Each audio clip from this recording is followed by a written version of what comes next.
6:42 Dhaka medical কলেজের forensic মর্গে আছে। এখনো আপনারা যারা স্বজনদের পাননি, জুলাই আগস্ট মাসে যারা হারিয়ে গেছে, তারা এই মেডিকেলের মর্গে আসেন। হ্যাঁ, আপনারা ঢাকা মেডিকেলের মর্গে আসেন, এসে আপনাদের পরিবারের সদস্যরা আছে কিনা দেখেন। যদি চেহারা দেখে না বোঝা যায়, আপনারা ডিএনএ টেস্ট দেওয়ার জন্য আবেদন করেন। আমরা সর্বোচ্চ সহযোগিতা করব। এখন আমি সর্বশেষ আমরা মিডিয়ার সামনে আমি জানাজারাকে বক্তব্য দিচ্ছি। এখন আপনাদের সামনে এখন শহীদ হাসানের বাবা আপনাদের সাথে কথা বলবে। ভাই কেউ আগাইয়েন না, যে যেখানে আছেন সেখানে থাকবেন।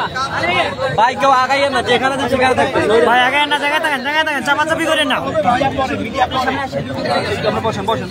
এখন এটা জানাজার মুহূর্ত, এত বেশি এটা উল্টা হয়ে দাঁড়াইলো কেন? আমরা সবাই দিয়ে দাঁড়াইলাম। হাসান ভাই এই সাইডে দাঁড়ান, তাহলে ওই দিকে ওরা যাইতে পারবে।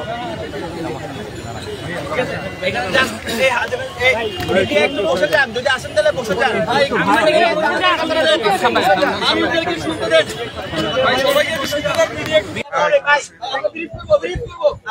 আমরা জানাজার পরে ব্রিফ করবো।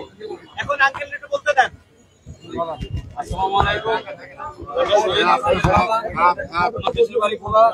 আমার নাম মোহাম্মদ মনির হোসেন। জুলাই শহীদ স্মৃতি ফাউন্ডেশন এবং সমন্বয়ক ছাত্র ভাই যারা আছেন এবং সমন্বয়ক উপদেষ্টা যারা আছেন, সবার কাছে আমার আন্তরিক শুভেচ্ছা। আপনাদের কাছে আমার আন্তরিক শুভেচ্ছা। গত 5ই আগস্ট আমার ছেলে যাত্রাবাড়িতে থাকতো। যাত্রাবাড়ির বাসা থেকে বের হওয়ার পরে আমার ছেলের আর কোনো সন্ধান আমরা পাই নাই। ওর সাথে 2টা ফোন ছিল, ফোনগুলো জানি কারা নিয়ে গেছে, তার জন্য রাতের 1টা ফোন তো আমরা আমার ছেলের কোনো খবর পাই নাই। পরের দিন সকাল 9টায় আমি লঞ্চে চড়িয়া 6টায় 5টা বাজে আমি ঢাকা সদরঘাটায় পুষি। পূজার বোরকান দিয়া আমি বাসায়ও ফিরি নাই। আমি তৎক্ষণিক লাগালাম ঢাকা মেডিকেল মর্গে চলে গেছি। যাওয়ার পরে ওখানে ঢাকা মেডিকেল মর্গে, তারপরে আপনার এই মানে যতগুলো মর্গ আছে, যতগুলো ক্লিনিক আছে, যতগুলো হাসপাতাল আছে ঢাকা সিটি, সব জায়গায় খোঁজাখুঁজি করতে প্রায় আপনার 5 মাস 11 দিন হয়ে গেছে। আঞ্জুমানে সহ গেছে, আঞ্জুমানে এবং আঞ্জুমানের যতগুলি শাখা আছে, কবরস্থান আছে, ঢাকা সিটিতে ফায়ার সার্ভিস, সিটি কর্পোরেশন গাড়ি, কোন গাড়ির ড্রাইভারে কোন দিন ডিউটি করছে, এদিন 5 তারিখে আমি সব খবর নিয়ে দেখতেছি যে আমার ছেলের কোনো আমি শনাক্তি পাইতে আসি না। তারপরে আপনার এই বৈষম্য বিরোধী আন্দোলনের নাফিসা আন্টি, তার বাদে হাসানের নাম আঙ্কেল, আরো মানে আমি তো নাম বলতাম জানি না, ওনারা একটা করে বলি ঢাকা মেডিকেল মর্গে থেকে বের করছে। বের করার পরে 6 নম্বরের পরে 7 নম্বরে গেলে আমার ছেলের ওই পায়জামা, যে পায়জামা করিয়া বাসন পাইছে, ওই পায়জামা, ওই পাঞ্জাবি, ওই জাইঙ্গা, ওই গেঞ্জি এবং আমার ছেলের ছোট ছোট দাড়ি, হাতে কাটা দাগ।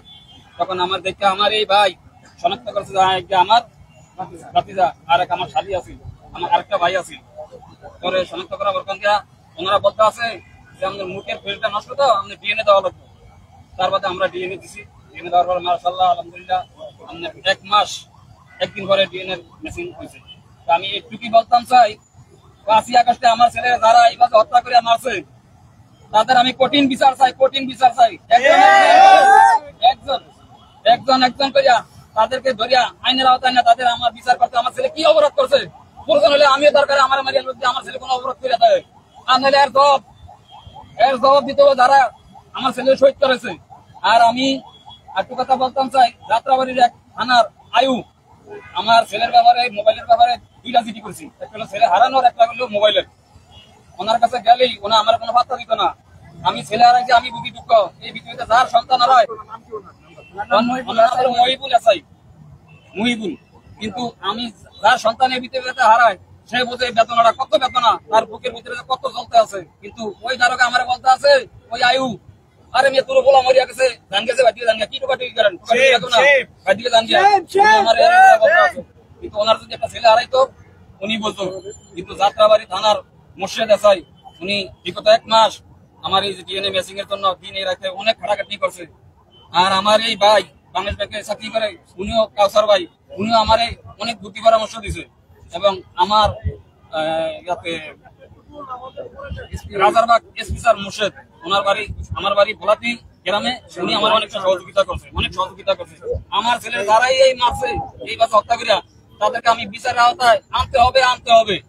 আর আমি প্রধান উপদেষ্টা এবং সমন্বয়কের কাছে আমার ছেলে রাষ্ট্রীয়ভাবে মর্যাদা দিয়া যেন পুনর্বাসন করে এবং রাষ্ট্রীয় মর্যাদা দিয়ে যেন আমার ছেলে দেখে।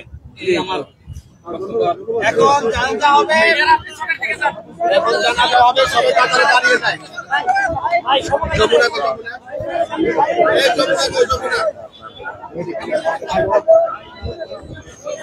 দর্শক দেখছিলেন যে শহীদ হাসানের জানাজা থেকে সরাসরি দেখাচ্ছিলাম যে এর আগে কিন্তু গত ৩৬শে জুলাই কিন্তু শহীদ হাসানকে শহীদ করা হয় নির্মম ভাবে। শহীদ হওয়ার পর কিন্তু তার লাশ খুঁজে পাওয়া যাচ্ছিল না।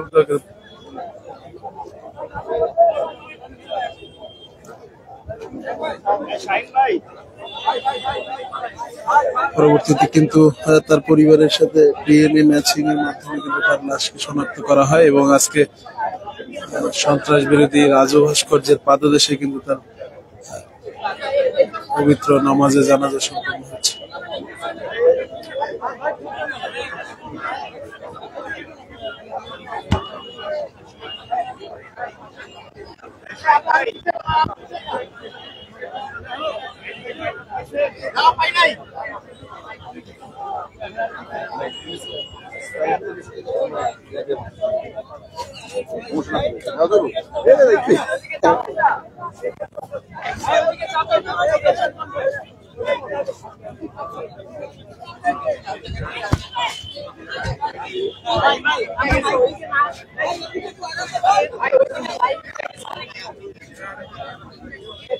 আমরা একটু লাইটে শুনে করি, লাইটে শুনে করি, লাইটে একটু শুনে করি।